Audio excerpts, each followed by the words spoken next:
నైవేద్యము నీకే అర్పించి కీర్తింతును. అతి పరిశుద్ధుడా స్తుతి నైవేద్యము నీకే అర్పించి కీర్తింతును.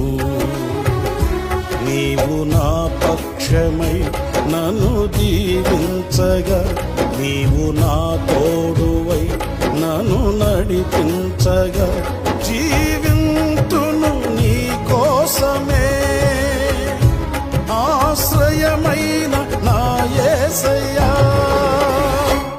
అతి పరిశుద్ధుడా స్తుతి నైవేద్యము నీకే అర్పించి కీర్తింతును. అతి పరిశుద్ధుడా స్తుతి నైవేద్యము నీకే అర్పించి కీర్తింతును.